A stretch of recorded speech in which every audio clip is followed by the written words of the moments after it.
Hi there, I'm Logan Clements, and I'm one of your co-hosts with the Better Events podcast. And in this week's episode, we are focusing on celebrating AAPI cultures in events. We have an amazing guest this week, Jolene Jang, who is an Asian Inclusivity Consultant, and she breaks down everything that you need to know about how we as event pros can create more inclusive spaces for folks in the AAPI, or as we learn in this episode, the AANHPI community. And we will dive into some very serious topics, such as the extensive hate that the AAPI community has been experiencing recently and historically. We talk about whitewashing when it comes to events, and we do give you some tangible tips about the do's and don'ts of how you can celebrate the AAPI culture at your next event. Now, I know as event pros, we always want to create more inclusive spaces where people feel authentically celebrated. And so this episode is so important. We encourage you to give it a listen, no matter what type of event you are planning. We also touch on name pronunciations, which is a very important topic for the AAPI community, and the power that you have when you learn how to pronounce people's names the way they want to hear them. Without further ado, let's get into the episode. Welcome to the Better Events Podcast. Join two event strategists, Logan Clements and Mary Davidson, who believe we can all create, host, and attend better events. In this podcast, you will learn about event strategy and actions that you can use today as an event host, planner, or manager. Hear directly from the people who are creating innovative and inspiring events today and tomorrow, and grow your business along the way. Now, let's get started, and thanks for listening to the Better Events Podcast. Hello, everybody. Welcome back to the Better Events Podcast. For this week, we are so excited to have you with us, as well as our guest. And today we are going to be talking about celebrating AAPI cultures in events. This is a super important topic. We are thrilled to hear from our guest. And so I'm going to pass it over to Logan to introduce our guest today. Yeah, before we do that, listeners, if you haven't watched our YouTube videos, Mary and I are actually in the same physical spot for this episode, and it's very fun. So I would encourage you to watch the video of this. We might do embarrassing things because we're seating side by side versus in our separate bubbles. But anyway, yes, today's episode, we're always so excited to have our guests, but this one is particularly exciting for us. We are excited to have Jolene Jang with us, who has 25 years of experience as the corporate fund specialist, meeting maximizer, and was the president of the National Speakers Association of Washington State, and was a charter board member for Seattle International Live Events, working with Fortune 500 companies. Now her title is the Asian Inclusivity Consultant, teaching companies about Asian American culture to attract and retain Asian employees and customers. She founded two groups, Empowered Asians and Asian Allies, to improve the daily lives of Asians living in America. And we couldn't be more excited to have you. Welcome, Jolene. Is there anything you want to add to your bio? No, that's pretty much it. Yeah. I have a little bit more to me, but that's good. Yeah. Well, we love to kind of give a little bit of a preview before we jump into it about why we asked our guest. We always kind of chat a little bit about that. And one of our listeners, Jenny, introduced us to Jolene back in the spring, I believe. And we heard a few of Jolene's interviews through MPI and some other groups that we're a part of. And we knew that we needed to have her on the podcast. And glad you're here. And we're just excited for you to share your experience as a member of the Asian American Pacific Islander community, which you'll hear us call and have already called AAPI for short. And we can't wait for you listeners to hear how we can all be creating more inclusive spaces through events. And so thank you again for being here, Jolene. And I'll let me just add to that AAPI. So as people become more educated, et cetera, and people want to be more included, you will also hear AANHPI, Asian American, Native Hawaiian, and Pacific Islander. And that is to be inclusive because a lot of times, and we're out here in Seattle, and so it's very East Asian. So it's Chinese, mostly Chinese, Japanese, Korean. But there's Native Hawaiians and Pacific Islanders who don't feel included, and the cultures are so very different. So we will also use AANHPI, tongue twister, but just a little bit of to expand that. Yeah, no, thank you. I think that's all. Again, we're all here to learn, and that is very helpful. To kick us off, Jolene, can you tell us more? What is an Asian Inclusivity Consultant? Good question. So before I was a fund specialist, meeting maximizer, now Asian Inclusivity Consultant. So the other entities that I've had for 25 years is really community building and fun and for business. So the Asian Inclusivity Consultant was out of necessity. So it is hard to see Asians being hurt and discriminated and killed, murdered. I see about 2 murders weekly. Of Asians in America. And that is very scary to me. And so that is why I started this about 2 years ago, because Asians are not well represented really in anything. We are out there, but not necessarily acknowledged. And for companies, if you want your Asians to stay with the company, they need to feel like they belong and they need to feel safe. And so it really is helping companies create a place where the Asian employees can feel safe, and you can attract also more clients because you're doing a great job with the employees that you have. And now, did you come up with this title, or is this something that you've seen kind of taking off across the nation and the world? Zero. No. It is even hard to find an Asian American speaker. It's very, out of, when I was in the National Speakers Association, it's about 2,500 professional speakers. There were 7 of us, 7 Asian Americans. And so it is so rare to see people talking about Asian inclusion, that it had to be very specific. There's a lot of DEI, but Asians, it's hard to find. It is so necessary because we're not represented. That just rings true. And I hope, like, as listeners are just hearing that alone, that they can know, like, the importance of this episode, but also bringing those conversations in the circles that they're in as well. And so as these the planners or producers, the event industry folks that are tuning into this podcast, what should they be thinking about the AAPI community as they plan their events? So let me give you a little bit of baseline before that. So it depends which, what area you're at and what kind of population you have. There are Asians everywhere, but it's good to know, do you have a Hmong population in Wisconsin? Out here in Redmond, well, there's Indians, South Asians. And so it's important to know the demographics of who's going to be in your sphere. But before we get to the events, I think it's really important for people to know that being an Asian American right now is very scary. And I mean, I keep a timeline of attacks. I know that sounds morbid, but because when Asians are murdered, I just saw that a delivery man who was 71, he was just ran over. It was a hit and run. That was yesterday. And it's not a coincidence. These happen all the time. And so this is going to impact your employees and the people at your events, because they may be concerned about transportation when they get to the event. Are people going to blame them for COVID? Are they going to say Kung flu, or, hey, stop coughing?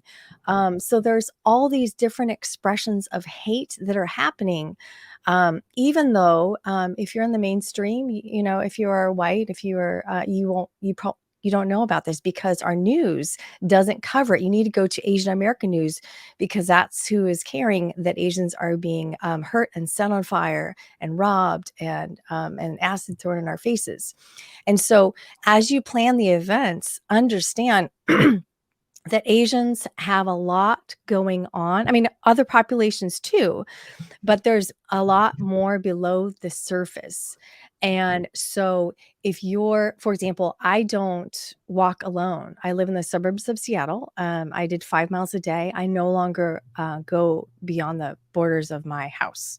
I don't do it because my dad got a death threat. My aunt was followed from my house to her house. There were 3 people in my neighborhood who the car was driving into them. I've had a couple incidents, and I'm in a nice suburb. And so when you think about your employees, your Asian employees, there's a lot going on. And so, at work, you would like to be safe. So to think about that. And the idea of Asian Inclusivity Consultant, this is a huge category of Asians in America. That's 48 countries, 3 territories, a bunch of languages, and also a bunch of religions. And so we're grouped in people of color, which is sometimes we are. But even as an Asian category, it is very huge. So, and I wanted to mention I'm Japanese, Chinese, and Swedish. And so another thing that I think is relevant is that when we think about slavery, people are like, oh, slavery was so long ago. And World War II, the incarceration of Japanese Americans so long ago. And all these events, they're not that long ago. They're in our generation. So my mom on the Japanese side, right, she was impacted by this. And so when we think of these things that are, oh, so long, they're not. And so learning, being culturally competent and learning about other people's cultures is really important. And one other thing is the miscegenation laws. Took me a while. Those are interracial laws. A lot of states had those, and Alabama until 2000, you were not able to marry somebody outside of your race. And so when you think about your events and your employees, and you'll think, oh, we have to be so sensitive. I'm being canceled and all these things. There's so much history that is still in our lives that people of color live with. So it's important to be more aware. And so for an event, let's say Bullet Train is a new movie that's out with Brad Pitt. Yeah. So it's set in Japan, and I like Brad Pitt. But let's say you're going to have a theme. Well, it was set in Japan, and they're whitewashing it. I mean, this is a Japanese story with a Japanese author and Japanese characters, but here's Brad Pitt. So that's called whitewashing, where they took the Japanese person's story away. Argo also. So there was an Asian lady, and she was whitewashed. She was replaced with a white person. So let's say not that anybody's going to have a Lone Ranger party or something, but Lone Ranger, Black. The Lone Ranger was Black. And so if you're going to do these themes and, oh, it sounds fun, and with the mask, oh, super fun.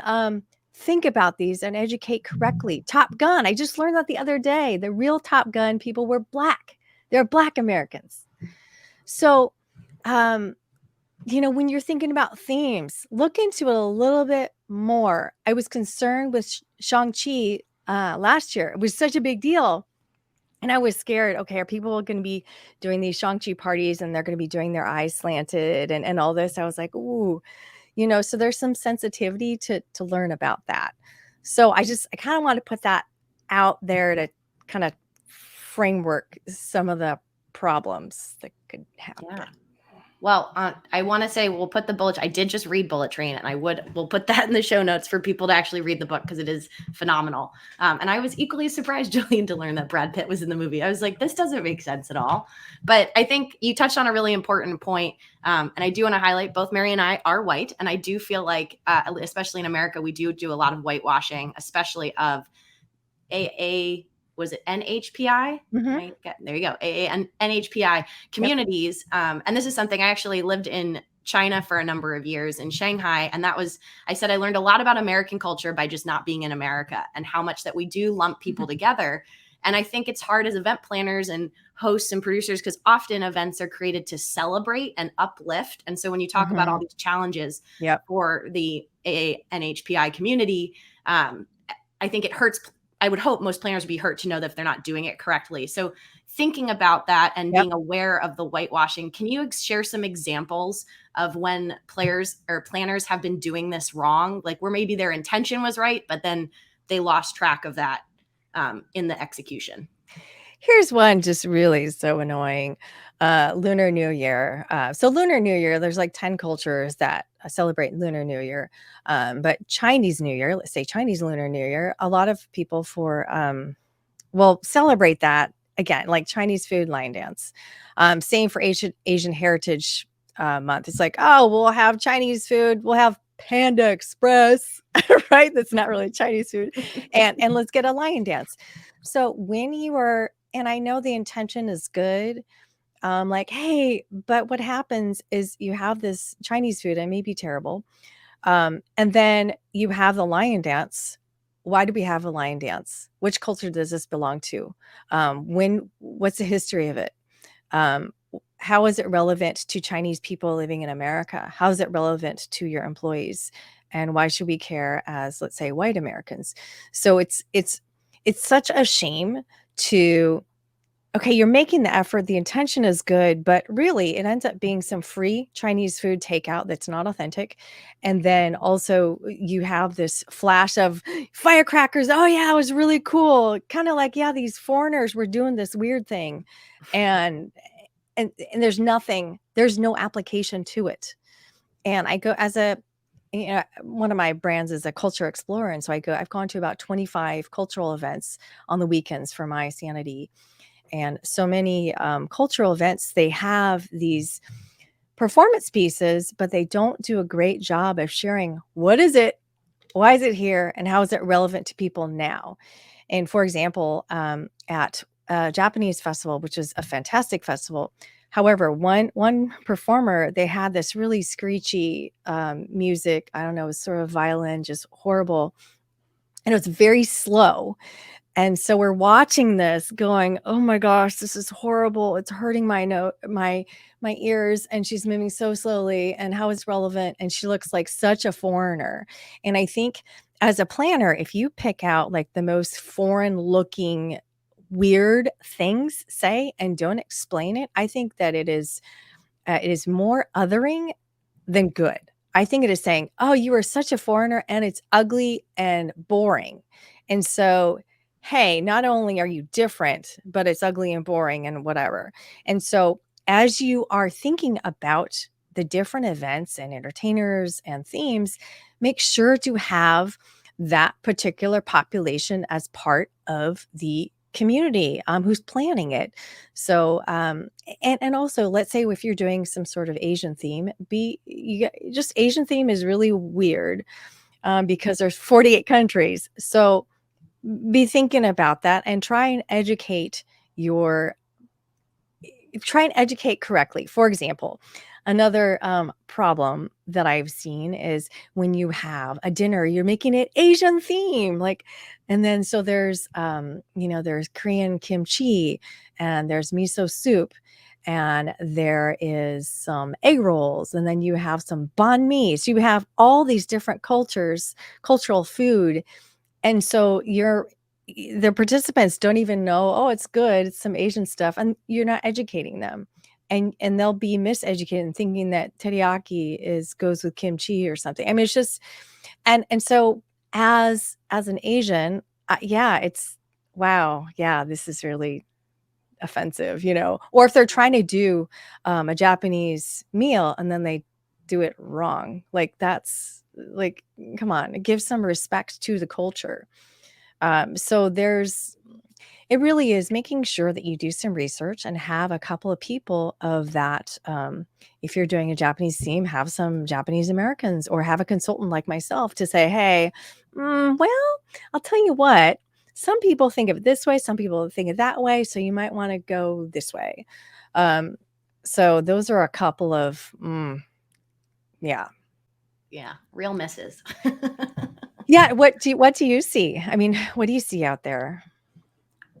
I'm in the middle of helping with an event, and one of my clients they really want to have a diverse set of entertainers, like musicians, different type of musicians. And as we were talking through it, it's still kind of in the process, but I found it interesting because they're like, we should have this, we should have this, we should have this. And it was like just a lot. And I don't know if they really understood like the intention, nor do I fully about what they were asking for. But because Jolene, we had a conversation with you in preparation for this podcast, I was thinking like, we really need to get like the right voices to help us figure out if this is a good representation. And not only that, it does seem like we're just picking because we're trying to represent a diverse set of musicians. But in reality, like there should be a moment where we can explain why this is important, or where someone can explain it. And I think that just creates way more of an elevated event experience because you're educating people in addition to them better enjoying what you're trying to show. And so that's what I've seen recently, and it was very timely for our conversation.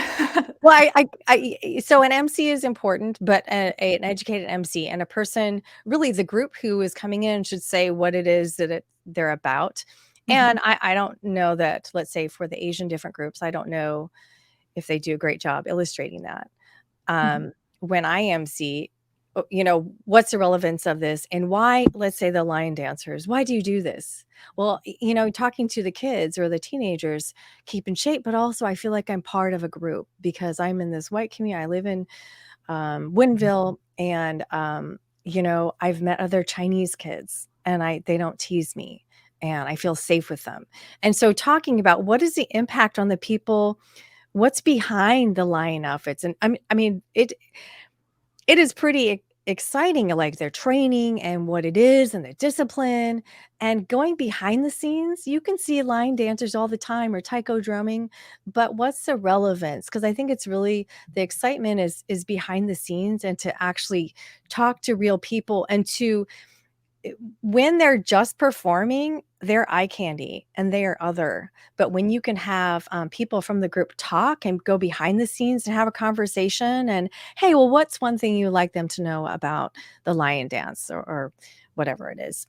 Because it's really bringing you got to relate it to the audience. Otherwise, I just saw a show with some foreigners, and that's not great. Yeah, I think there's a lot there for listeners to take away in terms of understanding the intention behind it, working with folks like yourself, and then making sure they're providing that context for everyone. Versus, I feel like what I've seen, it usually is indicative that organizers just didn't take the time and just thought they checked the box, they did something. And like you're saying, they're not thinking about the larger impact or ramifications that is sometimes counter to what their probably intention was. But at the same time, then they miss the mark with entertainers or things. Yeah, like and that. let me also interrupt on that. I was just thinking of all these different events. So I was just at African African event, but I was just at an African American event as well. And they had rappers, and they had the white guy like lead off. And I'm like, really? In Seattle, there were no black rappers? This is an African American event, and the white guy is centered.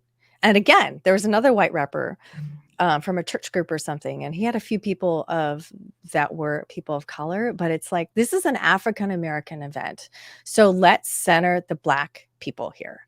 And this in the Asian community, which is so inclusive, so they are likely going to center the white person who's doing the dance or the taiko drumming, because they're just super polite. Go against that. If this is a Hmong event, have it Hmong centered. It can be inclusive. You can have other people who are not Hmong, second row. But I think all this, when you have it white centered, it's like, oh, well, the white person is the person who's in charge, or they're the best person. See, whites are greater than the rest. And so that is also very annoying. One thing that we kind of wanted to touch on in this is something that also, we briefly mentioned MCs and things like that. So this is super, I think, might apply to them. But speaking of name pronunciations, so in general, but also I'm thinking in events and programs and things like that, who needs to learn about name pronunciations, especially with the AAPI communities? Yeah, I think MCs, anybody who's going to be on the stage, should really get that together and understand how to pronounce the name. And let's say the Asian's like, oh, you can call me Steve. Don't worry about it. You can say, oh, I'd like to call you what you'd like to be called. What is that? And they can choose, just Steve, or they can say Chung Su. And so what I see constantly, and definitely in the corporate world, and particularly recruiters and teachers, is that they mispronounce names and then they rename somebody. Can I call you Beth instead? I'm never going to remember that. Oh, that's such a weird name. I don't know how to say that. And so they have all these excuses of why they cannot respect the person. So I'm working on a name pronunciation guide, where it's short videos of why it's important to respect people and their names. Because I recently had a meeting talking to some folks where when their Asian names were called, they felt like it was home. They felt like they belong, because it's so rare that anybody says their name correctly. And it is very sad, but it is also what a gift if you can go through the effort to pronounce their name. And Google Translate does okay for some things, but also talking to a person of that culture. First of all, ask the person, but you can do your research. And also just make sure to say their name again. Is this how you say it? I'd like to say it correctly. And you can record it. I'll also, you can put little like, let's see, what is her name? I think it was like, anyways, drawing a little graphic of like, the chicken and the whatever, like that represents their name. So there's different ways to remember, but the most important is to understand respect starts from your name. And most people don't bother and they are embarrassed for themselves. That prevents them from honoring the person they're trying to honor. Yeah, I think that, I mean, that was one that I know it's so important when you can get somebody's name right. And in events, there's so many touch points with people that I think, bare minimum, the MC or whoever's introducing the person needs to get it right. But if you can have that attention to detail and have the people that are helping them check in and the person who's walking, talking to them backstage and all throughout, getting that name right. I know Mary and I both in our events do something that we call a Facebook or a lookbook, but like essentially pictures of speakers or folks that people are interacting with and their names. And that is one of my favorite exercises is to, now on like YouTube, a lot of people do interviews and things where you can hear them say their own name if you just take the time and then you can spell it out phonetically. But just because you can see that a lot of people, you can see the relief on their face when you get it right. Especially a name, again, talking about the whitewashing of America, anything that's not like a standard white name, you're going to get that person, those people who sometimes sit there and go, oh, this is complicated. Like you said, I mean, it hurts my heart to hear that of, people just picking or trying to assign a name to someone since it is so validating when someone gets it right. So I hope that encourages planners to really think through that process because it really is meaningful. But what would your advice be you gave a couple tips, but of how to work through names that you might not be familiar with? So it depends if you meet them spontaneously or not. If it's ahead of time, then there's different ways to look it up and ask around. And on LinkedIn, maybe they're using the audio piece. And with LinkedIn, you could also say, can you say your name? I wanted to have it, with the audio notes. If it's spontaneous, then it really is, I really want to get your name right. Would you mind saying that again? And do you have a card, so you can have their business card and just saying, oh, I'd really like to get that. I didn't quite get that. And so how to show that you do care. But there is also a line that you don't want to cross too far. If there's a group of 5 people and you're stuck on their name for 5 minutes and they're feeling smaller and smaller because they feel so awkward about it. And I'm reading the book Caste, you probably know, talking about the caste system in India and how it parlays to the United States where Black people are on the bottom. And learning a little bit more about Southeast Asians. And so there's a movie on Netflix that's really cute. And the caste system is still alive. I don't know a lot about it, but I did watch a session with Desi people talking to each other about names, and it was very sensitive. And then when I was at Home Depot, her name was AJ or something. I was like, oh, AJ, what's that stand for? And she was like, oh, I'd rather not tell you.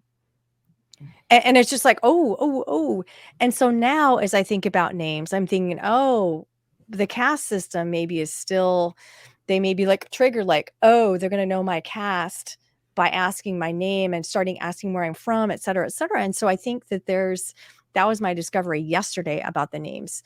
So there's a lot that goes into it. So be mindful, do your best, make the effort. Getting somebody's name right is not that hard. When I was in South Africa, I can't remember, was it Swahili? It was with the clicking. Kolani. So I practiced for like a couple of months and I hadn't recorded it, made a video so I could practice. I got it. So, I mean, and the names, Asian names are not that hard. There's no clicking or anything. So just make the effort. I think what people miss out is it's enjoyable. It is so exciting to learn about other cultures once they get over the awkwardness. And awkwardness, I mean, I think it's kind of exhilarating to feel awkward. I feel awkward all the time. Yeah. Well, and it's an opportunity to learn. I feel like we talk about this on the podcast, and that's one of the reasons I know I like events a lot so much is there is so many opportunities to learn. And I've gotten to travel to different countries and meet people from all different cultures because of events. And that is something that we don't focus on it enough here in America. So I'm very happy that you're making a course to help people with pronunciations, because I do feel like that's something that we fall back on here in the States in ways that folks I've met from Europe or, have had a little more of that international experience don't seem to have as much of a trepidation about trying to get people's names right. I know we're running up on time here. We could keep talking to you forever, Jolene, because there's so much more we can dig into. But before we wrap this up, is there anything else you want to add for our listeners to know? Yeah, I just want to urge and invite your listeners to understand that in 2045, that the census predicts that it'll be a majority people of color. And so it is coming. And so to be inclusive, it's more fun. It's way more interesting. As we get older, it's like, oh, let's get some new, let me learn something. I mean, learning that the Lone Ranger and Top Gun are Black, what else has been whitewashed? And so there's a lot of things. And with Asians in particular, so Asians make the highest incomes. And so as you're looking about your bottom line, well, Asians make the highest. They also make the lowest. And have the highest level of education. It's the fastest growing population. They have the fastest growing buying power. So with over 6% Asian Americans, American population, they have $1.2 trillion. So Black is 12%, 18 is 13%, but it's almost the same. And so when you're thinking about your events and your clients, well, the Asian market, be inclusive. We want you to be inclusive, do the right thing, be nice, but also there's money for you. I don't know if you know this, if you've seen my program, but like who owns all the, what percentage owns hotels and motels in the United States? Any guesses? I have no idea. Asian Americans own 60% of motels and hotels in America. Wow. And in Texas, any guesses? Can I say? I feel like it's higher. I'm going to go higher. I was going to say lower. You're going to say lower? I would say higher than that. I'd say like 70%. Tell us. I would have guessed, my guess was like 10% for Texas. It's 80%. Wow. So as you think about, and then how this ties in is like, when you think about 2019, Asians from Asia came over. There were 12.25 million visitors in 2019 from Asia. So where do they want to stay? Where do they want to stay? Where they're going to feel safe. Yeah. And in New York and San Francisco, where we see all the news of Asians being murdered, those not safe. They're going to want to stay at an Asian hotel. So, there are many reasons to be inclusive, but money in business it will help people who are not that interested in being curious. And then I also like to share with that, I have two groups, Empowered Asians. So this is a group to help Asians who want to speak up and say something, because it's not in our culture, particularly East Asians, to be very polite, not complain. And so if you ask an Asian, how's it going? They'll say, fine, great. They're not going to tell you. If they're a best friend, they may or may not. And so that doesn't mean everything is all good for them. And even, let's say the folks at Microsoft, even though they're making a bunch of money, looks like they're living the good life, they still experience bamboo ceiling and discrimination. So there's a lot of things going on. And once they leave the campus, they're vulnerable also. So I have Empowered Asians to help Asians speak up, and a safe place for us to talk. And then Asian Allies. So this is a place where other people, mostly white, can get in there and make a difference. And so we are working on name pronunciation guide and book resources for school, but also others, because when you look at BIPOC book resources, well, they're all Black. So they're which is important. And I've read a lot of them. That is so important. The Asian population is different. We experience way different things, similar, but how you treat it is very different as well. And we're working on responses to racist rubbish. It's a reference sheet. So when people say, why's it got to be about race? You're too sensitive. What do you mean? I don't see any problems out here. It's all good. You're imagining, and they gaslight you. What do you say to that? How do you invite people in and have them do the work of thinking about it? We're working on a number of things in Asian Allies, and both groups are open to people. It's just a place to be respectful and trying to make a difference to reduce actually the deaths of Asians. So that sounds terrible, and it's true. So good place to end. Well, it's not a bad place then because it's the reality, and we can have folks learn more. And so we'll link, like we said, everything in the show notes in regards to where they can learn more about some of those resources that you mentioned, point them in the right direction for that. But we do want to end with some quick little sentence finishers that we love to do with our guests, if that's okay. The first one is just you can fill in the blank. If you had more hours in the day, you would build more stuff in my yard. I'd be outside. I'd be building stuff because here's a way to be instant gratification. Doing advocacy work is difficult. Like, am I making a difference? Who knows? But building stuff. Oh, look at that. I love it. Your favorite productivity tool is? Ooh. Well, I guess I'm going to go with old school with OneNote. I just watched some videos the other day of doing the different tags. And so I'm a big Microsoft fan. I know that's super old, but yeah, pleased with it. I love OneNote as well. So I'm with you. And then our last sentence finisher for you is something that you're looking forward to this year, whether business or personal, is? I would say that's a great question. I wish I had more to look forward to. I know that also sounds sad, but it is a reality. I look forward to the day that I can walk outside my house unattended and not be concerned that somebody's going to run me over. Well, hopefully we're getting there step by step, and we appreciate you doing the work, Jolene. Hopefully our listeners feel, they've learned a lot in this episode. Where can listeners find you if they want to learn more? Jolene Jang, Jolene like the song, Jolene Jang. And that's on Instagram and YouTube, Asian Allies.